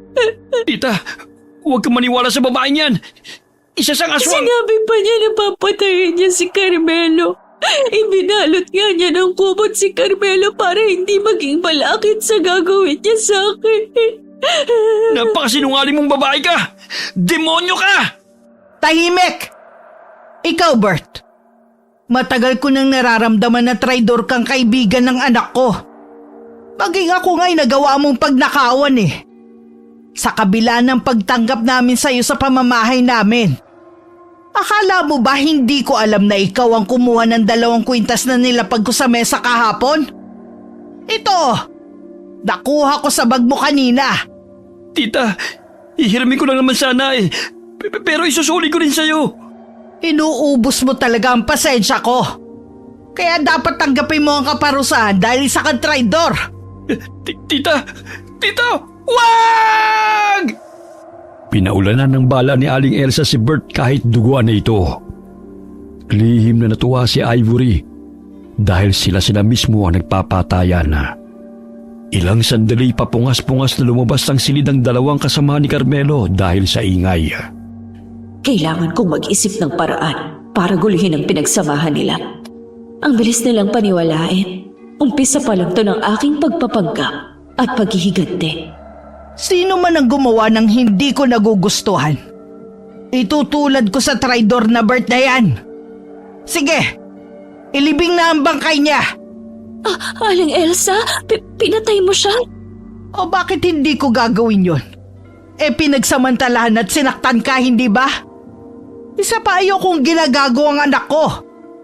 Maging ikaw kaya kong patayin kung gagawa ka ng hakbang na hindi ko magugustuhan. Anong nangyayari dyan? Pakawalan niyo ako rito! Pinatay ko ang hayop mong kaibigan. Pinagnakawan na nga ako ng alahas eh. Nagawa pang pagsamantalahan ng babaeng aasawahin mo. Ayun, pinasabog ko na ang bungo nun. Kinalas ng matandang babae ang kumot na nakapulupot sa katawan ng anak. Samantalang nagtulong ang 2 kalalakihan sa pagbuhat sa bangkay upang ilibing sa gubat. Walang iyang Bert na yun ha. Ayos ka lang ba, Ivory? Oo, may konting sugat lang. Sandali lang. Ikukuha lang kita ng gamot. Nasugatan ka sa noo. Hindi naman ganun kasakit eh. Magbihis ka na rin. Maraming dugo yan damit mo eh. Buisit na lalaking yun. Ang lakas pang umungol.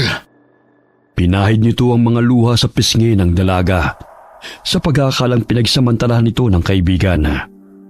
Mababanag sa mukha ang awa ni Carmelo kay Ivory habang ginagamot ito ang sugatang noo. Ang bilis mo rin palang lokohin na bonjing ka eh. Kailangan ko pang pag-aralan ang lakas na nananalaytay sa katawan ko sa tuwing nagbabago ang aking anyo bilang aswang para malabanan ko sila. Oh, bakit natulala ka na riyan? Maayos na kalagayan mo. Patay na si Bert, kaya huwag ka na mag-alala pa. Pero may mga kasamahan ka pa rin. Paano kung gawin din nila sa akin ang ginawa ng Bert na yon? Takot lang nilang gawin yon. Kapag nalaman ko may kabulastugan silang gagawin, ililibing ko sila ng buhay. Ipalinis mo na lang mamaya sa dalawang mong bata ang dugo sa sahig. Inistorbo niyo ang tulog ko. Huwag kang matakot kay nanay. Ganyan lang talaga siya. Matapang, ngunit mabait naman yan kapag nagustuhan ka. Hindi ko sukat akalain na kaya niyang pumatay. Miyembro ba kayo ng sindikato? Matulog ka na nga. Ang dami mo pang tanong. Kung may kailangan ka, sabihin mo lang sa akin. Napangisi ang dalaga habang inaalala ang takot na mukha ni Bert nang putulin niya ang maselang bahagi ng katawan nito at idinampi pa sa pisngi ng lalaki. Malapit na ako makaalis dito. Lahat kayo'y mamamatay katulad ng Bert na yon. Kukunin kong maaari kong pakinabangan bago umalis sa lugar na to. Kinabukasan, dumungaw sa bintana si Ivory nang mapansin si Aling Elsa at ang dalawang kalalakihan na nag-uusap. Walang dapat makaalam sa ginawa nating pagpatay kay Bert. Kung sakaling hanapin ng mga kaanak niya, sabihin niyong hindi niyo kasama. Marami naman yung kaibigan at hindi lang kayong sinasamahan niya. Oh, etong pera.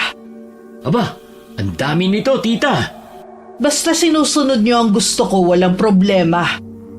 Huwag niyo lang painitin ang ulo ko at traidorin ako. Yan pa naman ang pinakaayoko sa lahat. Huwag kang mag-alala. Malakas ka sa amin. Kaya't masusunod ang lahat ng gusto mong mangyari. Marami talagang pera ang matanda na to. Nasisiguro kung may kapit siya sa mga sindikato. Madalas na sabog sa ipinagbabawal na gamot ang mga lalaking yan. Gising ka na pala, Ivory. Ay, itlog! Sinong tinitignan mo dyan? Ginulat mo naman ako, Carmelo. Ang aga mo naman nagising. 6:00 pa lang, oh. Matulog ka pa. Late ka nang natulog kagabi. Hindi na. Gusto ko kasing maglakad-lakad. Ang tagal ko na rin kasing nakakulong sa kwartong to. Napatitig ng matalim sa kanyang mukha ang lalaki. Nanimoy binabasa ang kanyang reaksyon na.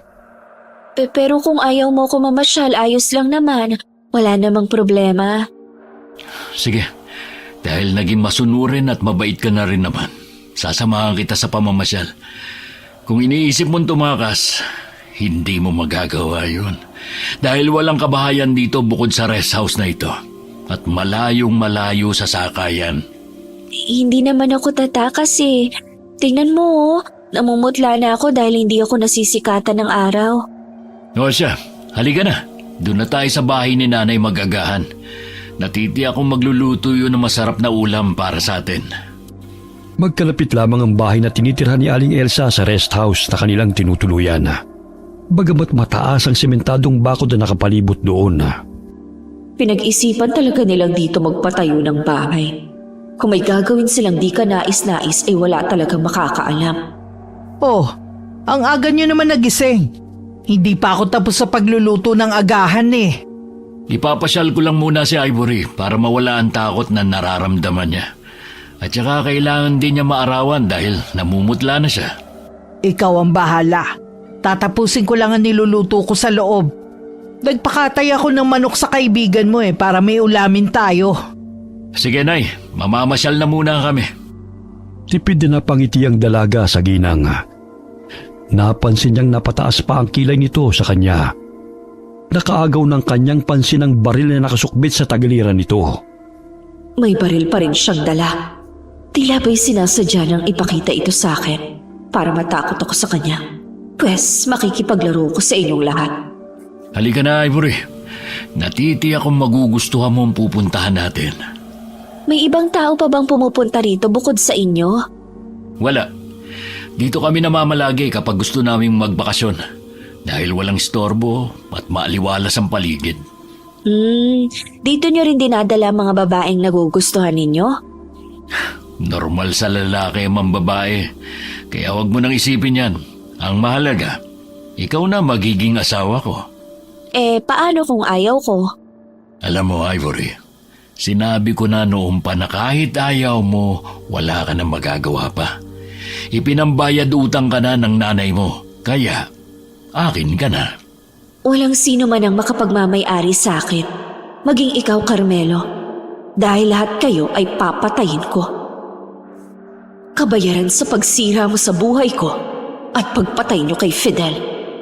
Nakalayo na sila sa rest house at napapalibutan ng mga mayayabong na mga halaman at nagtataas ang mga puno. Napatras ang lalaki nang makitang nakakasindak na itsura ni Ivory. Naging gabunan siyang aswang dahil sa mutya na nilunok niya na pagmamay-ari noon ng kasintahan. May kakayahan silang maging aswang kahit sumisikat ang araw. Tanging mabalasik lamang ang kanilang itsura at maugat ang katawan. Anong nangyayari sa'yo, Ivory? Bakit naging ganyan ang mukha mo? Bakit ganyan ka ako makatingin sa akin? Matagal ko nang hinihintay ang pagkakataong masolo kita, Carmelo. Sa pagkakataong ito matitikman mo ang aking paghihiganti. Naengkanto ka ba? Ipapagamot kita kay Tiang. Nakakapanibago namang makita ang takot mong mukha. Tila ba'y napakasarap sa pandinig ang garaligal mong boses. Ivory, maghunos dili ka.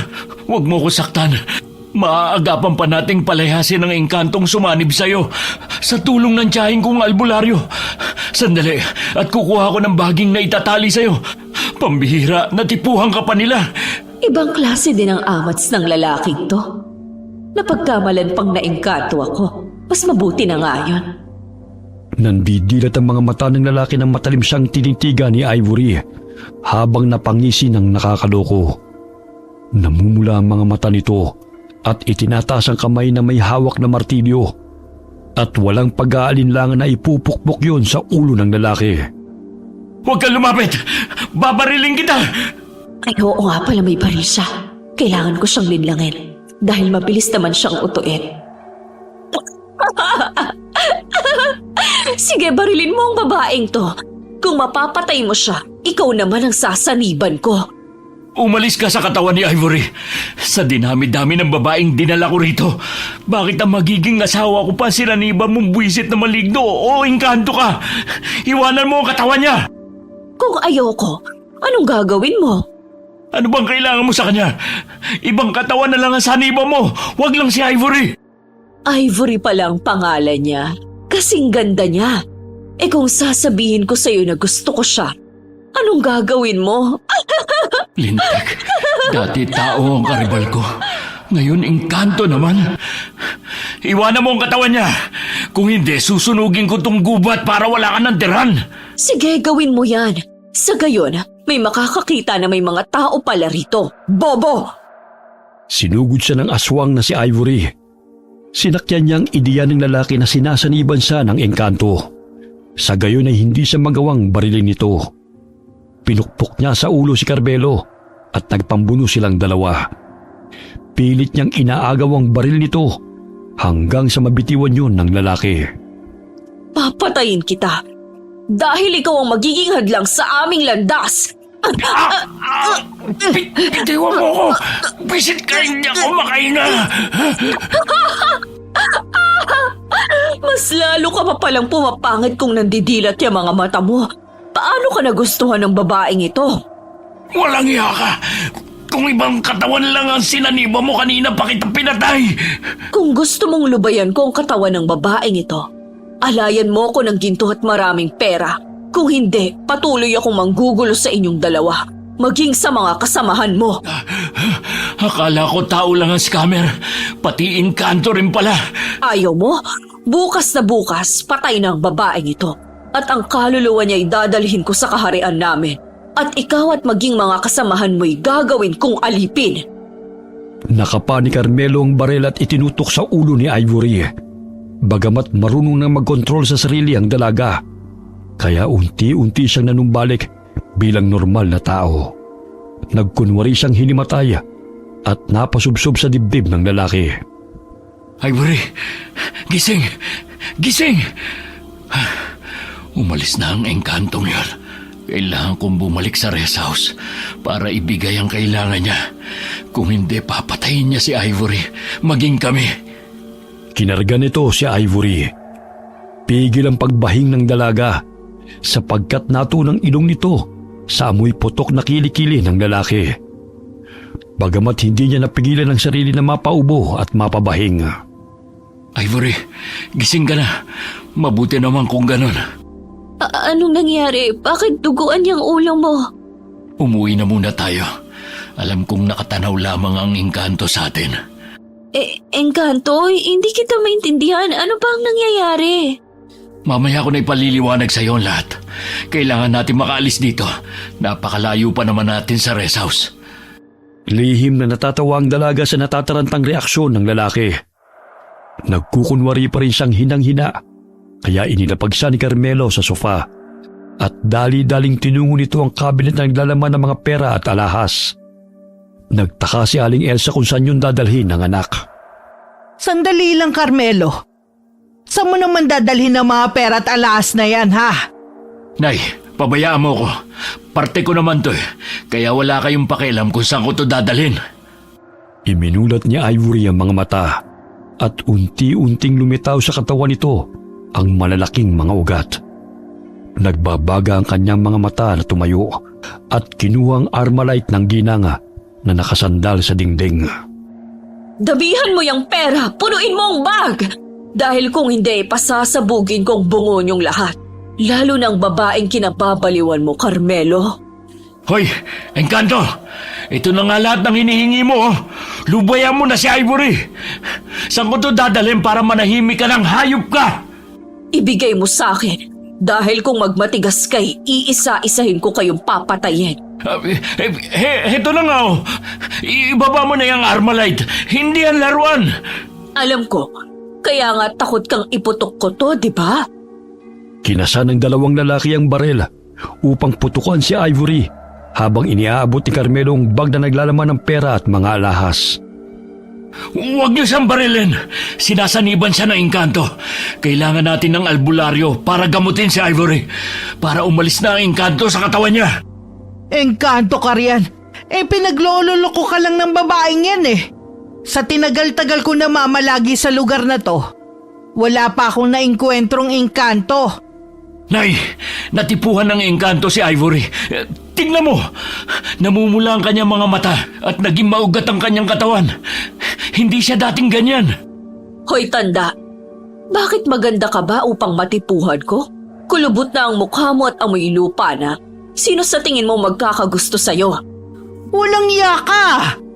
Gusto mo bang pasabugin ko yung bunganga mo? Nay, pakiusap, ibaba mo yung baril. Sundin nyo na lang kasi sinasabi ko para umalis na yung engkanto na sumanib sa katawan ni Ivory. Kasalanan ko rin naman kasi dahil pinasyal ko pa siya sa gubat. Habang nag-uusap ang mag-ina, pinaulanan ng bala ng aswang ang dalawang lalaki na kasamahan ni Carmelo. Kaya't nagulat sila sa ginawa nito. Anong ginawa mo? Ang sabi mo hindi mo kami sasaktan kapag binigyan kita ng alay. Dahil ginagalit niyo ako eh. Halimbawa pa lang yan kapag kinalaban niyo ako. Hala, itali mo ang iyong inatan dalawa mong pulpul na kasamahan. Pero wala sa usapan natin yun ah. Susundin mo ba ako? O tatawagin ko ang mga kampon ko na sila na mismo ang papatay sa mga taong yan? Makukulit ang mga kampon ko. Baka paglaruan pa kayo at hindi na kayo aabot hanggang bukas. Kunin mo mga baril nila. Lalo na sa pangit na matandang yan. Iisahan pa ako eh. Sumusobra ka na ah! Huwag kang maniwala sa kanya, anak. Nililin lang ka lang ng babaeng yan. Ayaw mo bang maniwala, tanda? Gusto mo bang sampulan pa kita at isusunod kitang patayin sa mga tauhan mo? Akala mo hindi ko alam na konsentidora kang ina? Marami nang dinalang mga kababaihan ng anak mo rito. Ngunit wala kang ginawa upang itamang mga mali niya. Isa ka sa dapat na parusahan sa mga kabalustugan na ginawa ng iyong anak. Hoy Carmelo, akin na ang baril at pasasabugin ko ang bunganga ng babaeng yan! Sumunod ka na lang kasi. Maya-maya aalis din ang engkantong yan kapag naibigay na ang gusto niyang alay na pera. Tumahimik ka na kasi, Nay. Higpitan mo ang pagkakatali sa kanila, lalo na sa matandang madaldal na yan. Hindi ko gustong tabas ng dila niya. Pinatay mo ang dalawa kong kasamahan. Sana naman wag mo nang saktan si Nanay. Hindi ko naman siya sasaktan, kundi ikaw ang papatay sa kanya. Ano sabi mo? Nahihibang ka na ba? Hindi ko magagawa yun sa sarili kong ina. Ikaw ang bahala. Bubuhayin ko na lang siya. Ikaw na lang ang aking papatayin. Total, ikaw naman ang may atraso sa akin eh. Anong pinagsasabi mo? Sa tingin mo ba'y naingkanto talaga ako, Carmelo? Ikaw mismo ang gumawa ng paraan upang mapadali ang kamatayan mo. Niloko mo ko, Ivory! Pinaniwala mo ako na naingkanto ka! Hindi ko kasalanan na mahina rin yung utak mo paminsan-minsan. Kaya ngayon ay paggagapangin kita. Hindi sa sarap, kundi sa paghihirap. Walang hiya ka, Ivory! Nilinlang mo ako! Pero paano nangyaring nag-iba ang mukha mo? Wala ka nang pakialam doon. Binaril ng dalagang aswang ang dalawang tuhod ng lalaki, kaya't pumalahaw ito sa sakit. Kukunin pa sana nito ang baril na nakapatong sa mesa. Ngunit malising pinaputukan ng aswang ang kanyang mga kamay, dahilan na umalingaw-ngawang sigaw nito sa loob ng sementadong bahay. Hayop kang babae ka! Sabi ko na nga ba niloloko mo lang ang anak ko eh! Hindi ako papayag na maging asawa ng bonjing mong anak. Dahil hindi ko kayang magkaroon ng pamilya kasamang mga halangang bituka na kagaya nyo. Aray! Ang tuhod ko! Ang sakit! Uunti-untiin kong paghihirap mo, Carmelo, para mararamdaman mo kung paano maubusan ng dugo. Layuan mo ang anak ko! Baka wala lang ako rito, babalatan kita ng buhay! Sige, magsalita ka pa. Lahat ng sasabihin mo ay gagawin ko sa iyong anak. O hindi kaya sa'yo. Kayo ang nagturo sa akin kung paano maging bayolente. Dahil sa kakadaldal ni Aling Elsa, hindi na napigilan ni Ivory na barilin ang matanda. Nanginginig ang kanyang mga kamay nang makitang bumao ng bala sa ulo ng ginang. Hindi! Inay! Walang iya ka, Ivory! Demonyo ka! Ikaw ang demonyo. Lahat kayong nakatira rito. Huwag mo sa aking isisisi kung ano man ang kinahantungan ng kababuyan nyo. Dahil kasalanan mong lahat ng ito. Ang singilin mo ay ang nanay mo. Dahil sa kanya kaya ka narito. Pare-pareho kayo. Kaya ngayon matitikman mo ng kamatayan. Aray! Saan mo ko dadalhin? Bitiwan mo ako, Ivory! Itinali niya ang paa ni Carmelo at binitin patiwarik sa pinto gamit ang lubid. Naalala niya ang gabing pagpapahirap ng mga ito sa kanila ni Fidel, lalo na ang pagpatay sa kanyang iniibig. Umiiyak siyang pinukpok ang ulo ng lalaki gamit ang martilyo. Sinaksak niya rin ito ng kutsilo ng paulit-ulit. Ito ay nababagay sa mga katulad nyo. Mga walang awa. Mga demonyo kayo.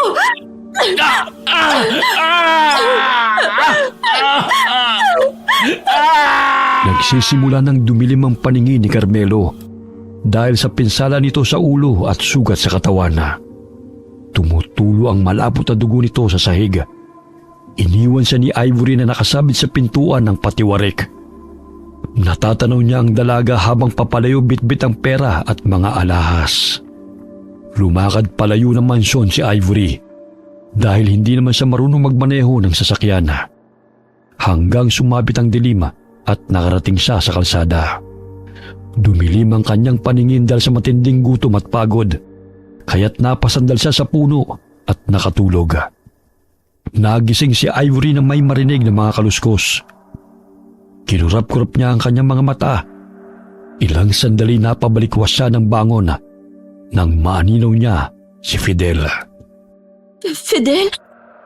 Ikaw ba yan? Patay na rin ba ako? Mabuti't gising ka na. Buhay na buhay ka, Pangga. Nananaginip lang ba ako? Paano nangyari to? Hindi ka na nanaginip. Totoong buhay ka. Natagpuan ka ni Tatang Selmo sa daan na walang malay. Kaya sinakay ka raw niya sa kalesa niya. Fidel, paano ka nabuhay o nakaligtas? Gayong ang dami mong sugat at inihulog ka pa nila sa bangin. Nagkataon na nangangahoy si Tatang Selmo. Nang mahulog ako sa bangin, nasa loob ko ng kanyang kalesa na puno ng mga damo na pinapakain niya sa mga kambing. Magaling siyang manggagamot. Kaya ito, unti-unting humilom na mga sugat ko. Hindi pa man lubusang magaling dahil hindi pa ako nakakalakad ng maayos. Salamat naman sa Diyos at buhay ka. Akala ko nananaginip lang ako. Ang dami mong pera at alahas. Saan mo ito nakuha? Kinuha ko kay Carmelo. Patay na sila. Paano kung matuklasan ng mga kapulisan ang nangyari sa kanila? Silang may kasalanan kung bakit sila humantong sa kamatayan. Isa pa, kabayaran na yun sa kanilang mga kasamaan. Tsaka yung pera na to, kusa niyang inilagay sa bag at ibinigay sa akin. Kung nakatakas man ako, dahil yun sa kanya. Hindi na mahalaga kung ano nangyari. Basta magkasama na tayong muli. Araw-araw kong pinapanalangin magtatagpo ang landas natin. Magbagong buhay tayo, malayo sa mga taong nakakakilala sa atin. Sa gayon ay wala nang makapanakit sa ating dalawa. Mahigpit na niyakap ni Ivory si Fidel sa labis na tuwa. Hindi siya makapaniwala na nakaligtas sa kamatayan ng lalaking kanyang iniibig. Namuhay sila sa baryo kung saan walang nakakakilala sa kanila, bukod sa matandang manggagamot na tumulong sa kanilang dalawa. Mas minabuti na lamang ni Ivory na wag nang magpakita sa ina upang hindi na manumbalik ang sakit na ginawa nito sa kanya. Gayunpamana, mas pinili niyang patawarin ang kanyang ina, kahit hindi man ito humihingi ng kapatawaran, upang makapagsimulang muli ng panibagong buhay kasama si Fidel na kanyang pinakamamahal.